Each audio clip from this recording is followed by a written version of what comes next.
Hello and welcome to the Nintendo Switch Online Game Club, the show where we play through the games available on Nintendo's various NSO apps completely at random. I'm your host, Derrick Bittner, and yes, this was inspired by the Escape from Walt Disney podcast from Tony Goldmark, if you're at all familiar with that.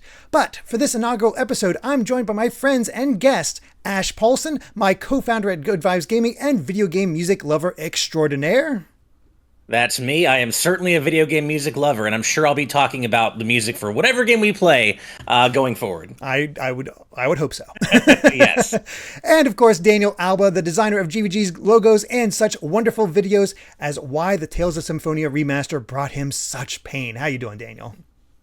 Doing good until you brought that up. It hurts a little bit more now, but I'm excited to see what weird game we get today. Yes, because we are here for a hopefully more manageable game club, as there are now over 200 games across the NSO, both the original and expansion pass, and while some are widely known like Super Mario Brothers and Zelda and Metroid and what have you, there are some odd picks in there that everybody goes, what? And they could actually be hidden gems. We honestly don't know. So what we'll be doing is entering all those games into a randomizer, pick one, and then give our initial thoughts. Have we played the game before? How long has it been since we played? Do we know anything of its history? Have we even heard of it? Then we'll break to actually play the game before returning with our final thoughts and whether the chosen game is a NSO or an NO no. Yes, I did force that, but I thought it was funny. So an NSO or an NO no, whether you recommend it or not. So typically, we'll have our randomized pick at the end of each episode, so we can go into the next one right off the bat. But since this is the first one, we're just doing it right here at the beginning. So let's say we have the randomizer choose our first game. Are you guys ready? Ready. I am ready. Fingers crossed for a good one. Spin the wheel. Spinning the wheel. Our very first game. I cannot believe this. Shining Force. Oh my god. Shining Force. Wow. So, one of the big discussions we had on here is, what do we do about RPGs? And guess what? Shining Force is an RPG. So, of course. What are the odds? Yeah, what are the odds of that? There aren't that many RPGs on there, but go figure that we actually got one.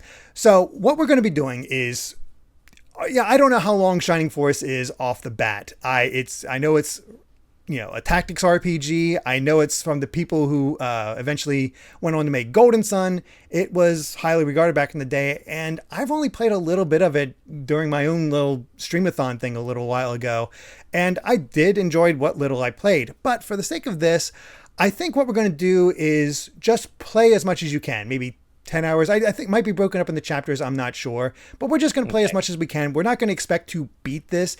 We're not going to do an RPG in a week, and I think at that point it'll be just first impressions. Like, yeah, we might not get the entire storyline of the RPG, but we'll have a grasp on the gameplay, and I think that's something of its own. And FYI, Derek, I looked it up on how long to beat, and it says about 22 hours. So, of course, how long to beat isn't always accurate, but it doesn't seem overly long if that's anywhere close to on the mark. Yeah, it's not overly long, but I don't know how much extra time we have in our daily lives in order to play a 22-hour RPG in a week. Yeah. So I honestly, I'd say if you can get maybe at least 10 hours in, decent amount, just to get a sense of the systems and whatnot. And I'll be actually curious. This is a very interesting choice for Daniel because you love Fire Emblem. And have you played other tactics games that often, Daniel? Not really. Honestly, I haven't really even touched much of the Genesis library from way back then, much like at all. And we were all talking about how we hope we don't get an RPG in this, and how beautifully poetic that our first one is in fact an RPG. So I'm kind of I'm intrigued as far as what I'm getting myself into, because I know I've heard of Shining Force, of course, but I've never actually delved into it myself. So being someone who swears by Fire Emblem, I'm curious to see how this compares. Yeah. How are you feeling, Ash? Do you have any affiliation with Shining Force before this? Not at all. Of course, I've always known about the series, kind of admired it from a distance, but I know it's obviously very influential in the Sega Genesis library, and I love Sega. It's just always been kind of a blind spot for me. As you know, Derek, I'm more into, traditional JRPGs, like either turn-based or action or whatever. Tactical, I'm very hit or miss. I love FF Tactics. I love Front Mission 3. I loved at least Fire Emblem Awakening, but I'm not like a big TRPG guy. So this should be interesting. At least we have things like save states and stuff to help us, so it's not going to be quite like going super hardcore into this for the first time. But this has been a blind spot for me, so I'm actually pretty excited to check it out. I am as well. Like I said, I only played a little bit of it, and that day's such a blur that I don't remember a ton. I do know that it's not like Fire Emblem, or at least old school Fire Emblem, where it's just storyline into the actual tactics portion and then more storyline. You actually do run around and Cool. can explore like a typical RPG until the actual battle begins. So it's a little bit more RPG flavored for you, Ash. That should help as well. And, even better. It's definitely more fantasy based because like there's like centaurs running around and stuff like that. So it's a bit more traditional in that way. I can't remember much of the plot or anything like that, but something about it just immediately felt like, yeah, this I can see how the people who made this went on to make Golden Sun. There's just that familiarity there, and I don't know. I'm kind of excited for it. I remember playing it and being like, I kind of dig this. So I'm excited to get more under my belt and see what I actually think fully about this game. As long as the centaurs. Oh, sorry. Go ahead, Daniel. Oh no, I was gonna say I'm a big fan of Golden Sun, and just looking at one screenshot, it's the exact perspective, like over the shoulder of your party, and then over there is the enemies. So I'm just like, yeah, if you kind of can blend that with what I know of Fire Emblem and kind of fuse them together in Shining Force, then I think this is something I should really, hopefully, grasp onto. Yeah, I too really like Golden Sun, both Golden Sun games, and as long as the centaurs aren't Lionels, I'm good. No Lionels, we're good. I don't believe they are. I don't believe they are. We should be good there. I don't know anything about plot. I want to say the plot's probably pretty basic. I don't think there's going to be any kind of grand thing here, but it's fine. I think it's an example of an RPG that Sega needed. It's just like, okay, we got to have RPGs too because the Super Nintendo is an RPG machine. We need to have something, and this was their big answer for that early on because there's a lot of Shining games out there.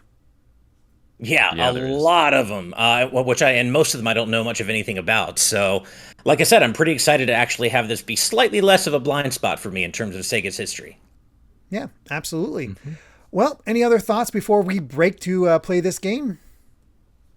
I'm just pleased that this is a game that none of us have actually had any experience with. So we'll all have a kind of a mostly fresh perspective for each of us, especially given our backgrounds of games and preferences. Yeah, like you, Derrick, I too know pretty much nothing of the plot. I just hope it involves a force of some kind that also happens to be Shining. That's what I'm getting out of the name. So hopefully that's what we get in the plot. But no, I'm excited. I'm ready to jump in and do this. We can only hope. Now, when we come back, we will have our patrons at the live audience tier joining us. We'll be letting them know directly after this recording so they can join us and actually comment as we're talking about the game because, hey, it's a community thing. Let's get their thoughts in here as well and see what they think about it. So we'll have that as well. And we'll be back to see what our thoughts are on the original Shining Force for the Sega Genesis. See you soon. 人と同じ戦い方は嫌だ。メガドライブからタクティカル RPG 超大作シャイニングフォース And we're back after a week of playing Shining Force. Now, since this was an RPG, we didn't commit to beating the entire game as we mentioned before the break. But as it is divided into 8 chapters, we wanted to at least try to complete the first 3.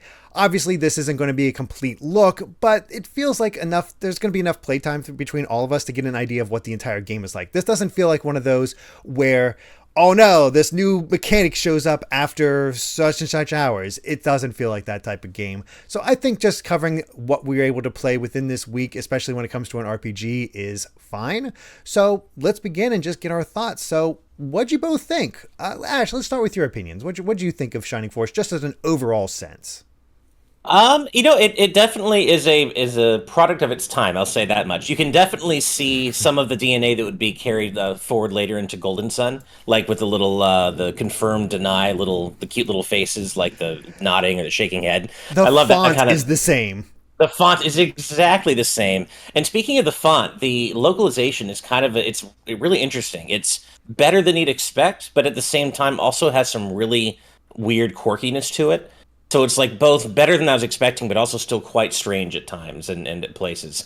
But yeah, the game, as y'all know, I'm not the biggest strategy RPG guy. So the moment to moment gameplay for me was not necessarily the most exciting for my own personal tastes. But I can see, back at the time of its release, why this would be, a serious boon for genre fans on Sega Genesis. It is definitely a good, standard, competent, I would say, strategy RPG that doesn't quite go too far into the weeds, but is a pretty good representative of its genre back in the 90s. How'd you come away from it, Daniel? Because obviously you're a big Fire Emblem fan. This is quite different. I'd say quite different from Fire Emblem. And I think even you found a quote as we were preparing for this from the directors, the creators, where they were like, "No, we weren't inspired by Fire Emblem." Yeah, there are a couple quotes here from the directors, but as for my thoughts, this is a fascinating like combination, a blending of like what you would see in Golden Sun, as Ash mentioned, and Fire Emblem kind of mashed together, because chapters aren't necessarily done like you do the story, battle, story, and the next chapter. Like that's the package of a chapter in Fire Emblem. Here it's just kind of weaves right into one thing to the next. It's story, you get into a battle, and then you're just like on the world map with your units, and then you have to go to the next area with more story and then battle. It just kind of goes right into each other, and you got like towns to visit, like a proper JRPG. There's a lot of like proper JRPG elements here with like your strategy RPG elements as well, and just the interface as you mentioned, Golden Sun, like there's a crossbar when it's kind of like that point and click as well, where you have to approach someone, select talk at the or search depending on where you are. It's definitely like an old school sort of thing that you get from that. But yeah, there's a lot I can say. Yeah, just straight from Golden Sun. The confirm that's like nodding yes, or the no that's shaking their head no, is exactly the same ripped out of Golden Sun, or actually, or rather Golden Sun adopted that later on rather. And yeah, that initial impressions was like, oh, this is it's pretty charming for what it is. I enjoy what I played, even though when we talk about the gameplay itself, more words on that actually. Okay. Yeah.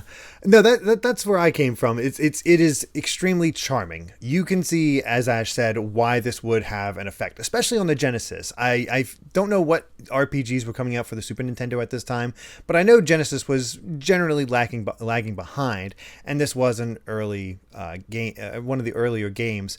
Only Shining in the Darkness was before this, which was a dungeon crawler, like first person dungeon crawler RPG rather than a strategy game. So it's a completely changed genres for this one, and it's feels early at this definitely, but it also is unique enough that I still found myself enjoying it. It's because it's not like Fire Emblem where it's like story battles for each chapter, and you got to explore a little bit. Unfortunately, because it's early, it comes across as extremely basic in dialogue, in story, in just about everything. You're not going to lose yourself in this world for sure. It is very early on, and nothing about it, like every trope in the book is here. The story is wafer thin. I mean, there's very little. I mean, the characters are wafer thin, no depth at all. The story itself is very, very basic fantasy fare, which is not a bad thing. It does what it needs to do. But yeah, this is not the kind of game where you're going to be really coming into it for the story and really digging in and having all these multi-layered characters and crazy plot twists. None of that here. But I will say, in terms of the characters, I do like the actual characters who join the Shining Force. They all have cool little portrait art, and it's very 90s anime, and I love that. It is so 90s anime when you get that little portrait art, and that is something I'm super into. Yeah, I love the portraits. They really come across in a very charming way. And yeah, let's break down this plot real quick. Not that there's much there. Basically, you can name your protagonist. His canon name is Max, and he is training under basically the best knight in Guardiana, in the land, in the world of Rune. And he's just like, you know, because you're human and only human, you kind of suck. You can't be a knight. You're just not that great. But despite all that, he decides to train you. But this other country, Runefaust, is threatening war, and they're apparently trying to resurrect this thing called the Dark Dragon. So they need the ancient keys. Of course, you don't know this, but the narrator girl at the end just spoils everything else about this. It's like, hey, here's what's going on. No mystery at all. Just like, here's this girl. Here's what's going on. Try to stop it and see the details. I'm like, it would have been kind of cool to see some of this stuff play out, but... Also, I had to do a double take. That is the dumbest. I don't know who came up with that, but you've got the country of Rune, and the people who are trying to conquer them are called Runefaust.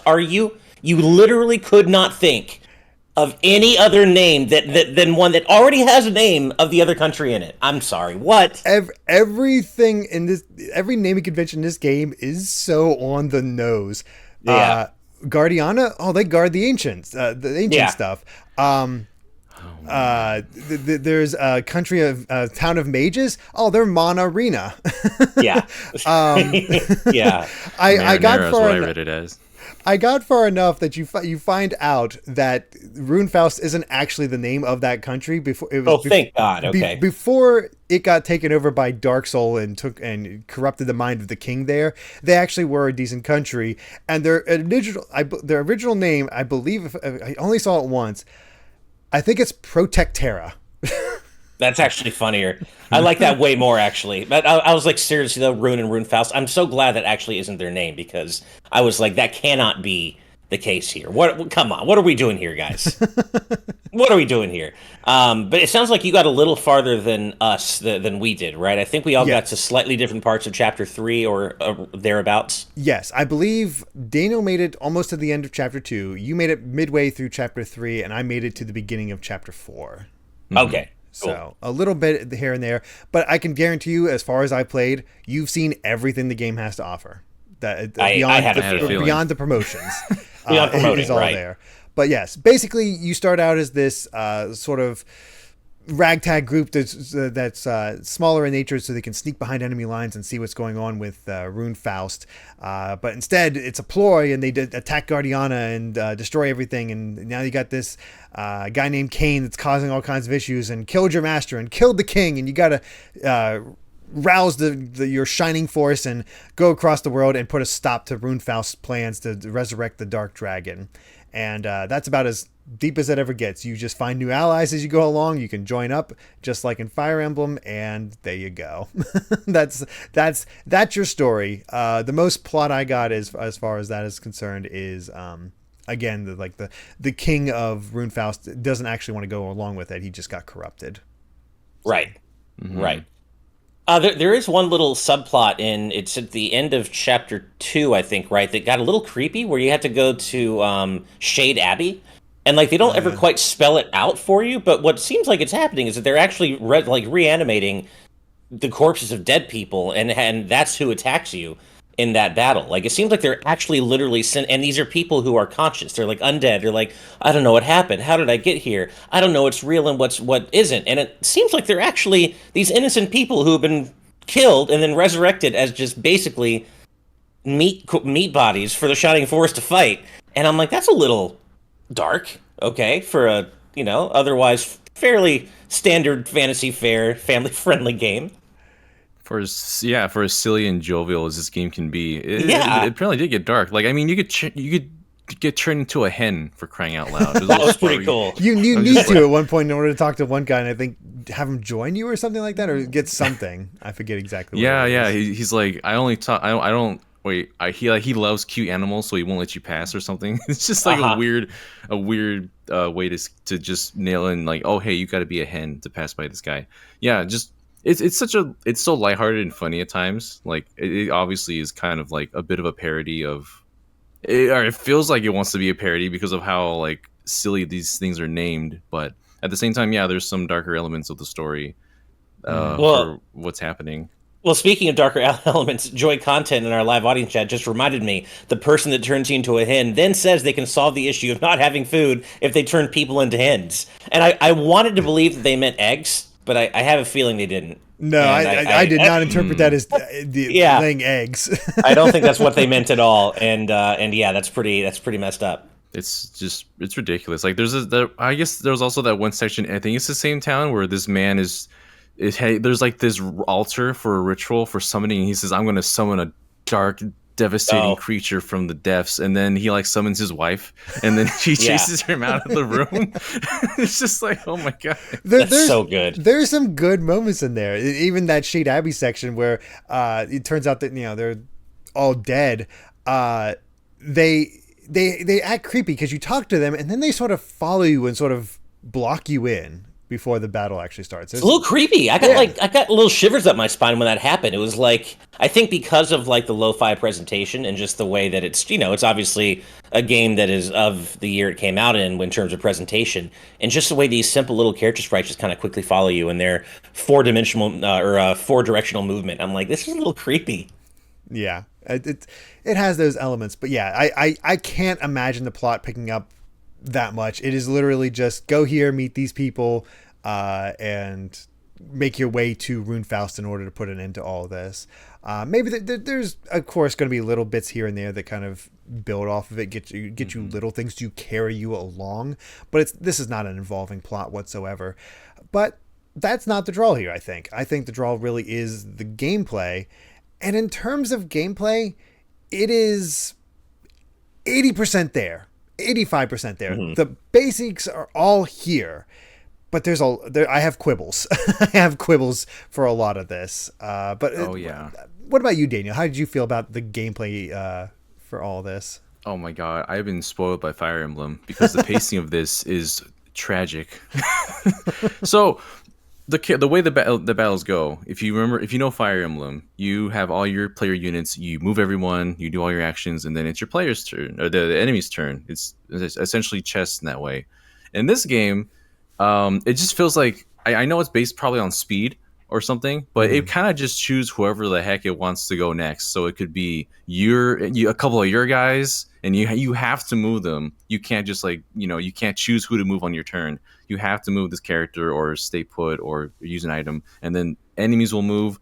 But it takes so long waiting for the enemies to move. Like, if I could speed up at least the enemy's turn, that'd be nice. But oh my goodness! And then when you get to the actual battles themselves, like, first of all, the Golden Sun inspiration is also back, because you have the same exact perspective, like behind, over the shoulder, on the side, of the back stride of your characters, and then the enemies on the other side. So that's really cool to see how much carried over to a series like Golden Sun. But like, it being able to know the percentage of what you'll do, or whether you're gonna attack twice, whether you're gonna actually hit, what your percentage of hitting is, what your crit chance is. Yeah, that fact that there is critical hits that I didn't realize until later, when my main character actually died from one later on in the game. None of it's told to you. You just kind of have to go in and pray that your characters are prepared for this. The nice thing is that your characters, when they die, it's not permadeath. You can actually revive them afterwards, after a battle, if you remember to go there to the church to bring them back to life. But otherwise, like, you're kind of just going in blind for some of these battles, and I'm just been spoiled by Fire. Again, I've been spoiled by the way that Fire Emblem treats the tactical RPG style in this case. Mm-hmm. Yeah. And there's also something else I think isn't communicated very well to the player, is the fact that there is something of a weapon triangle, and that you kind of like just have to figure it out yourself, though, because suddenly you'll find a unit like Ken, who will usually do decent damage for me, suddenly doing 1 damage to skeletons. I'm like, Ken, yo, what's going on, man? Like, what's happening here? What happened to you? They show up so often. And I feel like that stuff just isn't really well communicated, though. Like, I wish that stuff was signposted better in the game, because then I would know, oh, okay, let's not take these units against these particular other enemy units. Like, obviously, it's there, especially once you start digging in, but I feel like a lot of it you just kind of have to bump into accidentally, and that's kind of frustrating. Mm-hmm. Yeah, like my only real gamer logic is that zombies and such, or armored units, are weak to magic, and like that's the only hint I'm expected to know. I don't know. I know there's some units in the game that teach you this sort of stuff. Like if you go to those little places where you can reorganize all your units, and then you can get advice from him, and he'll tell you like here and there, like, oh, you can. Oh, right. Use you might magic, want to use have fire. Yeah. That sort of thing. attack from a distance Yeah. with archers and other stuff. That's that where I seems found out about obvious, the web but- triangle. Yeah. Oh, okay, yeah.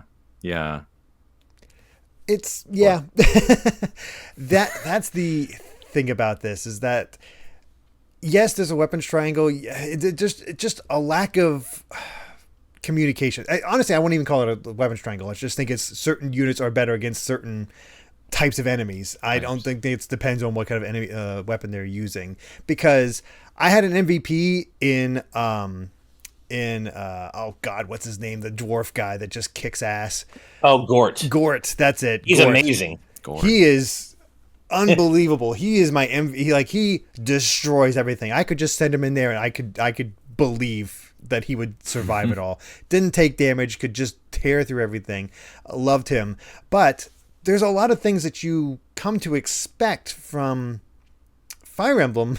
I think it's because it's just the strategy RPG that most of us play or most familiar with, that you don't get here. There's no counterattacks whatsoever, which is great when you're attacking, but when your enemies are attacking, it's like, oh god.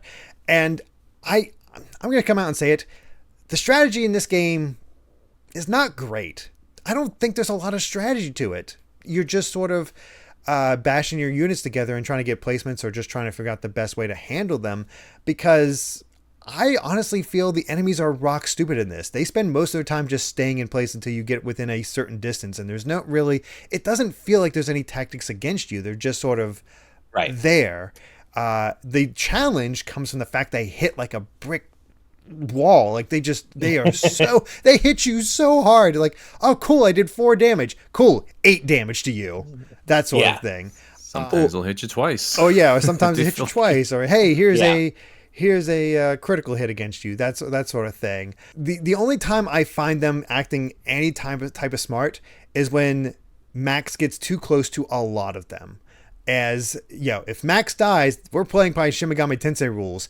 Max dies, it's game over. You lose immediately. Mm-hmm. And I hate that mechanic. I always have. I hate it in Persona. I hate it here. I hate it in every game that has it. I found it out the hard way myself once, and I was like, "Are you serious?" He's a decent unit, but you're forced Emblem. to keep him in the back because you don't want him to die. Yeah. I mean, I even gave him all my defense potions, all my stat up potions, and he still felt like he was kind of always in danger of dying if I placed him too far forward ahead of anybody else. So I just had to. Yeah, he's a good unit, but you got to be really careful with how you use him. Yeah. Yeah, he's turned out to be fairly competent in my group. I'm not sure if level ups are like always meant to level up certain stats, or they're randomized as Fire Emblem I does. did not check that, but it feels it, because I had some levels where there was no stat increases whatsoever. Yeah, same here. And I had one where you get like 1 attack, 1 defense, 1 speed, 2 HP. I'm like, oh, okay, I guess. It just feels a bit random. I want to believe that I'm doing strategy, but it doesn't feel like it when the game kind of limits who I can move per turn. And that's one of the main drawback for me, is that I don't feel like I'm actually strategizing when most enemies, if they're within range, they'll lock into that unit and they won't attack anyone else at that point. They'll just keep attacking that one unit. So I think that's a way that the AI kind of is made so that it doesn't overwhelm you unless you like really just put one unit in a sea of enemies. But at the same time, it's like I want to be able to I don't know. I can't plan out the way I want to in this sort of way. I've been handheld by the way Fire Emblem does it for so long. Yeah. Like the final battle I did was it was just a big open field. And it's like, oh god, I have to get everybody over in the first place. But it felt like there's no real place to hide, no way to sort of get them into like a formation where you could just take them one at a time. They were all over, and I still had no issue. They still did that same thing where they only focused on certain units, and you didn't have to worry about it. It was just not a big deal. And it's unfortunate because I want to say I like this game overall. Like, I might be complaining about it, but I think it's good for its time, and what it accomplishes it's a good game. There's just a lot of quibbles as far as modern day players where it's rough. Like, Right. it made me desperate for any kind of fast forward feature out of the NSO, which is a feature I never even thought about before this game. It's like, God, let me just speed things up. Oh, same. Yeah. And even there is an in-game speed option, but even cranking that up to max doesn't really help. Not pun not intended. Nothing. Doesn't really help very much. I hated healing. Healing takes forever. Healing and also leveling up your healers. Like you should get way more experience from healing characters than you actually do. Yeah. Because Like- it's never worth the risk of taking them out to actually physically attack and kill enemies. That's the only way to get experience. That's the funny thing, though. I did that because I tried to level up my characters as evenly as possible, and I eventually found that Lo is kind of a powerhouse, like with his staff. Is he? Okay. I was doing like 6 damage against certain enemies with him, just hitting with a staff. That was me with Tao, actually. I ended up finally bringing her into the fray, and I was surprised at how strong she was physically. I'm just hearing all this about leveling up healers. I'm just like, first time? No, I'm Imagine like, I saw how much I got 10 XP for healing. I'm like, oh, we're definitely in Fire Emblem territory with this. At least they can attack. But yeah, granted, you don't need to worry about it too much, but it's also like you want to level them up because the more they level, the more spells you get. You get level 2 spells, which for attack spells, that means you can hit multiple enemies. They'll have like a crosshair section. That's cool. Right. Or for healing, you don't get multiple heals, but you can heal from farther away. That's also nice. You have a sleep spell, you have a freeze spell. There's a way to cure poison with certain characters, and so you want to level your characters up. It can just be kind of a pain in the butt. Right. Also, there's no little meter to show how close they are to leveling up. So you just got to keep on hoping that you got to keep in your mind. I guess it's like 100 points to a level up. Who even knows at this point? I'm assuming that much. Yeah, there's aspects of this that honestly it reminds me most of Fire Emblem Gaiden, or Shadows of Valentia rather, because it has that same structure where it is a strategy RPG, but you're also going from point to point in the story. There's not necessarily like strict chapters. And also, the maps can be really big. You're spending a lot of time just getting to the enemy, and the enemy's trying to get to you because the map is so obnoxiously big or unfortunately structured at times. So it's funny because we keep bringing this up, but in reality, they claim that Shadow Dragon was not inspiration for making this game. In fact, and where was that quote that I said earlier? I'm gonna find that one. Is it the one really where? Funny. Is it the one where the developer throws shade at Fire Emblem? Well, no, actually, okay. So here it says, contrary to popular assumptions, Shining Force was not influenced by the archetypical tactical RPG Fire Emblem Shadow Dragon and the Blade of Light. In fact, when asked about this game, lead Shining Force developer Hiroyuki Takahashi remarked, "The tempo of that title was so bad that it wasn't even something I wanted to play." He throws so much shade at Fire Emblem, like, Yep. and he's like, nope, straight up, we weren't inspired by that. He says it's more like inspired by Dragon Quest, but I'm just like, you didn't have to, like, you could have just said no, Fire Emblem wasn't our inspiration without trashing it. Jesus. The tempo of gameplay in Shining Force is actually notably worse, honestly, Right? when I go back to it. Totally. Oh, sorry, go ahead.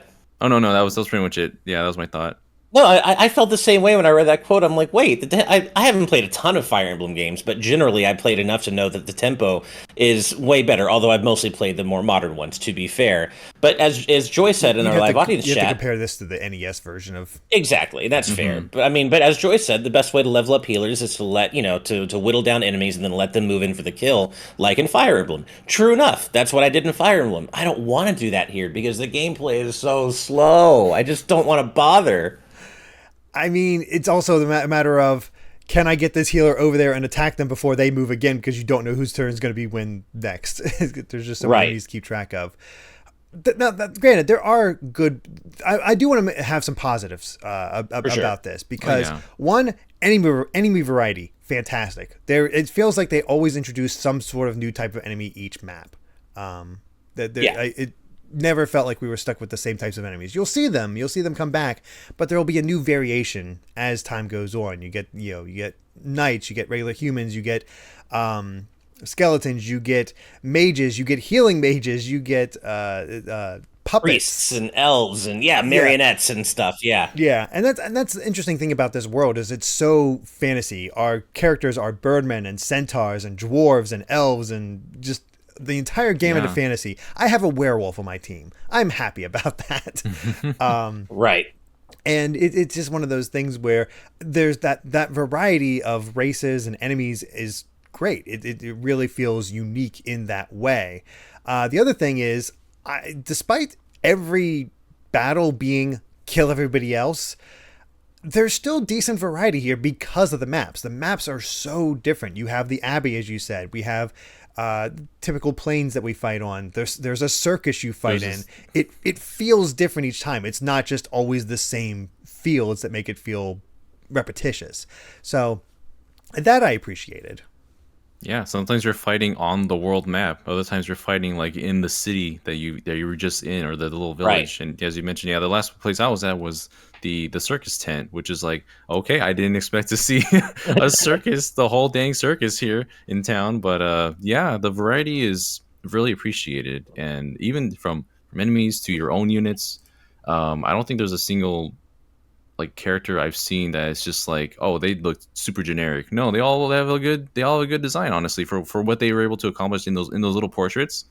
They all stand out to me, honestly, and I appreciate one where even though there's like obviously not a super hard connection to each of them, I still like feel bad when they die. I'm just like, no, please.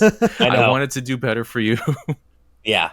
And to another point in this game's favor is, we were talking about, what was happening on the Super Nintendo at this time, and I'm looking at a basic list of games released in '92 on the SNES, and I'm not really finding anything at first glance that do exactly what Shining Force attempted to do. There's like Final Fantasy Mystic Quest, which we all know about that one, and that's not quite the same thing at all. There's nothing on the SNES that I can see at first glance that was really going for this kind of gameplay approach that Shining Force does on the Genesis. So, it definitely does offer something, very unique and very specifically targeted for the Genesis audience that maybe didn't exist for the SNES audience in '92, again, at least at first glance. Mm-hmm. And Dan Alphaline points out that Fire Emblem Gaiden did come out in the NES in '92, but since these came out at the same time, I can't imagine like oh yeah, we'll curve from them. It feels like they sort of took what they saw in Fire Emblem and be like, we don't want to do that exactly, and did their own thing while still having some of the tropes. I take that back partially. There's Romance of the Three Kingdoms 2, which, okay, but that's also more of kind of like a real-life history fantasy bent and not just pure, fantasy escapism. So, right. Yeah. One other frustrating thing I had, and it's just not knowing how much damage you're going to do sucks. Like going in with an attack and being like, all right, let's do this. 1 damage. Oh, they hit you back. 5 damage. Oh God, let me get out of this. It's like, I would have used my turn for something else at that point, but you don't. That's not communicated, unfortunately. This is a game that definitely benefits from Rewind on NSO, and I didn't use it from the beginning because I wanted to have that like old school realistic gameplay experience that one would have had playing this back in '92. So I did that for the first I'd say chapter and a half, and then my patience kind of started wearing thin, and I'm like, okay, I'm gonna rewind where I need to, and I ended up having a lot more fun, which I think Rewind benefits a lot of some of these more slower paced games, of yesteryear. It really helps just kind of speed up the downtime between things you're actually doing. And so I think it makes a game like this a little bit more approachable in the long run. But yeah, it definitely benefits from Rewind in my estimation. But I did play like the first almost 2 chapters or so without Rewind, and I was like, okay, I feel like I've gotten a good feeling for this game's cadence. But my life is finite, and I need to move on. I did the same thing, and I had to laugh because it's totally based on the speed stats. So I rewound to a certain point, just because things didn't go well. Let me go back to a little further than usual, and then I let it play out. And the turn order was different for my characters because of the speed stat, I guess, being the same. So I'm like, oh God, I'm all thrown off now. Like, what the heck? Right. Oh gosh. Yeah. I also found that, I have to mention the music quickly. There isn't very much music in the game in terms of there's not much variety. I do find it very funny how the Happy Town theme, the Sad Town theme, and one of the battle themes, I think the main battle theme, are just basically variations of the same melody. It's literally the same song in 3 different versions. I'll be honest, after a certain point, the music was off. It's very repetitive. It is extremely repetitive. I lowered the music and I just put something else on the background, and it's like, all right, let's do this. Because you don't like bum ba dum bum for like the same 30-second loop all the time. The loops are really short. I mean, you know me. I love classic video game music, and I generally kept it on. But this is not the kind of game where I would be like, I don't want to play this if I can't hear it. I've heard what I feel like is basically 80% of the soundtrack, just having played as much of the game as we did. There was a scene, I believe in chapter 2, where we go get the mystical water or whatever the thing is that we need to get to a point. And when they were sort of giving this backstory, I'm like, oh, there's a new song here. Cool. I'm like, I turned up the volume, like, because I had it just lower so I could see if anything came up. I'm like, cool, let me play it. The scene lasts all of 5 seconds and the song's done. I'm like, God. Yep. I know exactly what you mean. Yeah. What a tease. You know what's also funny too is that the game will allow you to actually search treasures in the battle, and like in the battle maps, you can actually approach and open them as a turn during battle. But there's no reason to do that, because after you finish a fight, you just take control of Max and can walk around and open them all normally. So it's just odd that the game lets you do that in the context of fighting if you want to, but there's no reason to do that. It's so weird. You get so much money in this game from killing enemies. So much. Yeah. And there's nothing to spend it on. You go to town, there's one new weapon for one class of character. You buy all those weapons and sell the old ones. Like, well, I made maybe a 50 gold dent in my funds. I'm set to go. Like, you are going to be swimming in cash. The thing is, it's not a hard game, which actually, if you can get past the archaic moments, does make it easier to recommend, because there's a solid foundation here for sure. It's just first game syndrome of this type, I guess. Yeah, they definitely took some of the criticism and improved that on Shining Force 2, which I also haven't played, but I'm assuming from people that have played it, getting their opinions on it, that's something that helped make it more playable and just improve the series as it went on. But there's a lot of things about this that I do like and appreciate, especially for what it did at its time. You have to try and remember that this was the 90s, and what they accomplished with this game here is actually pretty cool. Sprite art actually pretty amazing for this game. Honestly, I really enjoyed the sprite art that's here. Everyone's bright and colorful. They got some decent animations in battle, especially with the higher tier spells. Like I reached the very end of the chapter with the marionette in the circus tent, and I got obliterated by the free spells. Like, oh, that looks cool. Everyone is dead. Everyone's dead. That free spell wrecked me the first time I approached marionette. That was pretty brutal. I couldn't even hit the marionette. I don't know how to beat it. That's enough, man. There were so many times where I'd try to hit them, and I did an experiment where I'm like, okay, is it random each time, or is it just as soon as the turn hits and you try to attack with this bit, it always happens? I rewound like 4 or 5 times, same result every time where it missed. I'm like, okay, it is just preset to miss with this. So there's nothing I can do about that. So what I would do is, like, if that when I finished that, I was like, try to attack another one. I mean, hey, that one hit. So like, all right, cool.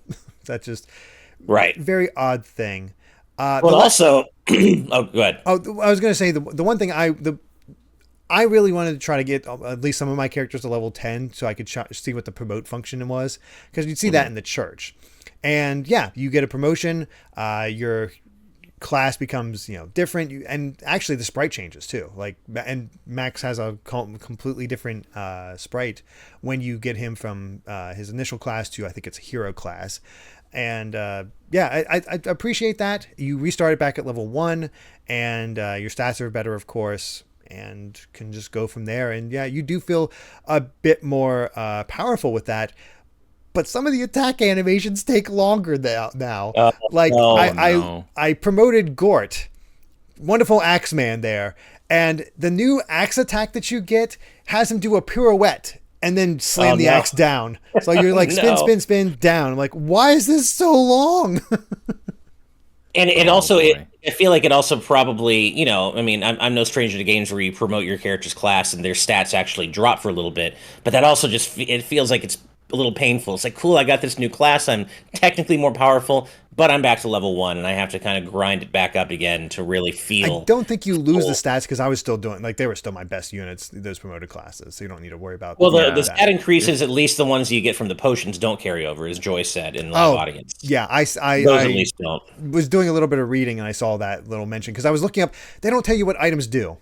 So they don't. What does this thing do? And I'm like, as I was looking that up, I saw oh yeah, save your potions until after your promotion. I'm like, okay, right, which is good to know in hindsight. And one other thing this game does that I don't want to complain too much because there are things to legitimately enjoy about this game, but it reminded me of Earthbound, one of my favorite games of all time, where there's such limited inventory space. You have to constantly give items to other characters, swap items between characters, just so Max can open a damn chest, just so he has room to carry whatever he opens in the chest. You want more units just so you can hold more crap.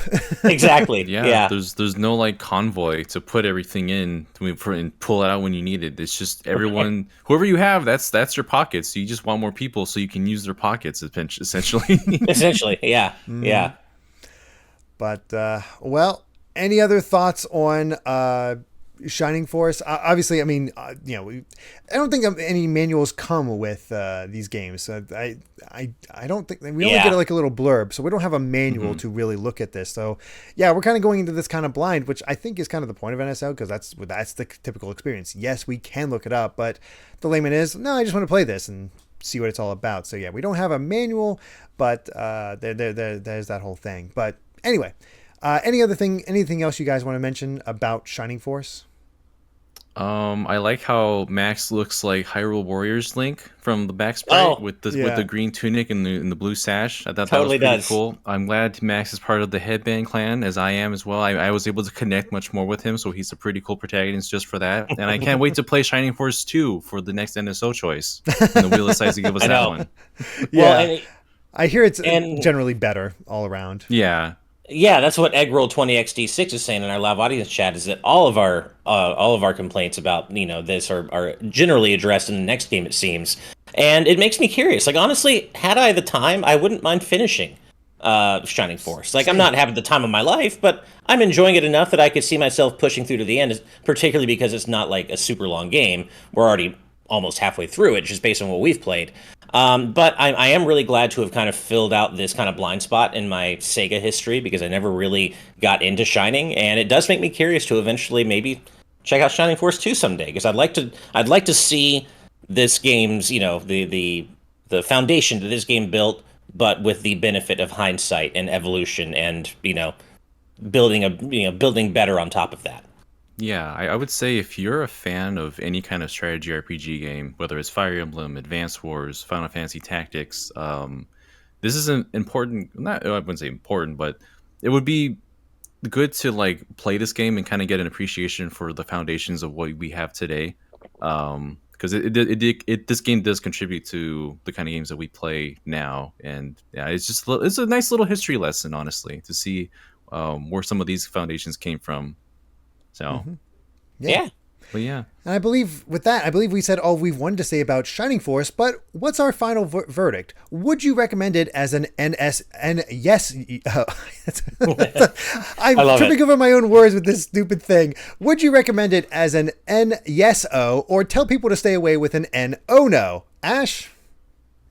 If you're into the genre, if you're into strategy RPGs and you want to see a Genesis or the genesis of that kind of gameplay on the Sega Genesis, it's an NSO, definitely, yeah. What about you, Daniel? I'll give this, as I mentioned already with all my previous recommendations, I'll give it an NSO for this game, for Shining Force 1. I will make it 3 for 3. I agree with both of you. I think it has its issues, but most of those can be chalked up to just the time it came out, still figuring things out. If you're a kid in the 90s getting into this, you don't know these tropes. You don't know this. This is just kind of getting into it, and it's a nice way to sort of ease you into the genre. It's not difficult, but that's kind of nice about it. just set aside Yeah. some time for all the animations you got to wait to play out and all the characters to move. That's honestly, for me, its biggest issue. It's just a little too slow. But that doesn't keep me from recommending it or being curious about the later games in the series, because I've heard fantastic things about 3 especially, which came out on the Saturn. So yes, absolutely. Ooh, And I'd love to try that. NSO as well. Doesn't make it perfect, but I think it's worth a shot. Yeah, I turn will- on that GVG cast while you're doing enemy turns. And, Exactly. There you go. Perfect. I will add though that I don't think there's much appeal outside of that genre. If you're not into what kind of game this is, you can skip it. It's not going to pull non-strategy RPG fans into the genre, I don't think. But if you're into it, it's definitely worth checking out. Yep. And what about all of you? Have you played Shining Force before, or was this your first time? Let us know in the comments, and if you enjoyed this video, please consider supporting us at patreon.com/gvgaming, which includes our live audience tier that will allow you to watch Game Club live as it's being recorded, like all of our lovely patrons here. But even just subscribing and hitting that bell helps us a ton. But now it's time for the randomizer to choose next week's game, as I'm joined once again by Daniel and our newest guest, Brandon Miracle. Are you both ready to see what game we're playing this week? Kind of scared. I'm ready. ready as ever. Let's bring up the wheel of games, something I did not have for the first episode at the beginning, but hey, we're set now, so we have something visual, so we can all be nice and tense as we spin the wheel and see what is coming up for us. Man, that is quite a wheel. It is a big wheel. And our game is Xevious for the NES. Oh, no. Xevious. Xevious for the NES. Xevious. All right. There we go. So, thank you so much for being here for episode 1 of the NSO Game Club. We will be back next week with episode 2, where we're going to be talking about Xevious for the NES. I believe that's a shooter, so this should be interesting. So, until then, everyone, bye. Till we meet again.